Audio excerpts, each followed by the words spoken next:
perene na existência. Ele tem dia para acabar. Ele é jogado no lago de fogo, ele termina.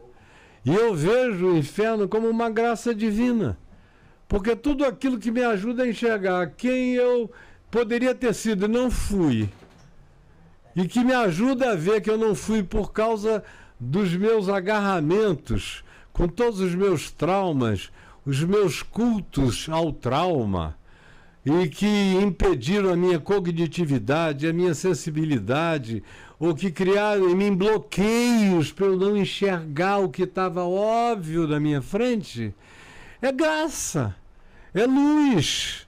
Então, tudo em Deus é melhor do que qualquer outra coisa.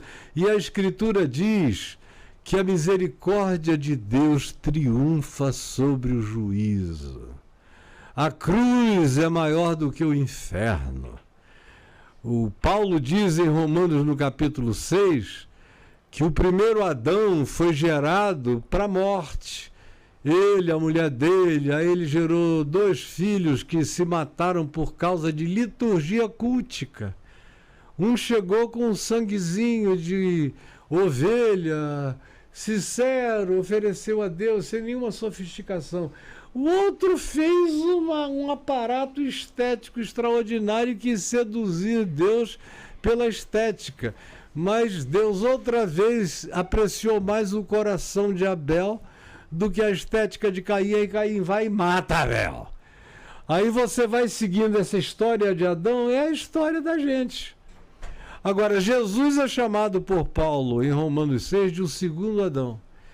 E aí ele diz, se no primeiro Adão todos morreram, no segundo Adão, todos são vivificados dentre os mortos.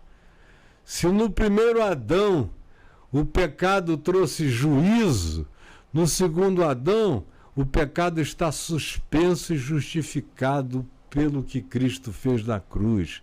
Aí você vai vendo aquelas comparações, a ponto de Paulo dizer, para não deixar nenhuma dúvida, que aonde superabundou o pecado, aonde abundou o pecado, superabundou a graça.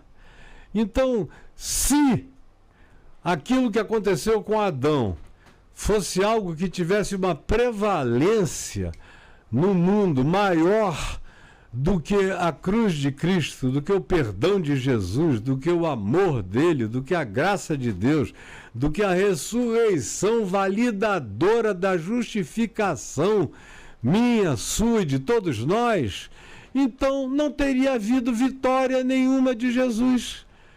Teria havido apenas um band-aid em leucemia. Teria havido apenas um remédio de maneira totalmente tópica, sem nenhuma capacidade de ser de fato a vitória do amor de Deus contra toda burrice, ignorância, juízo, tentação, ou doença mental, ou qualquer outra coisa que os humanos, por uma razão ou por outra, possam experimentar. Então,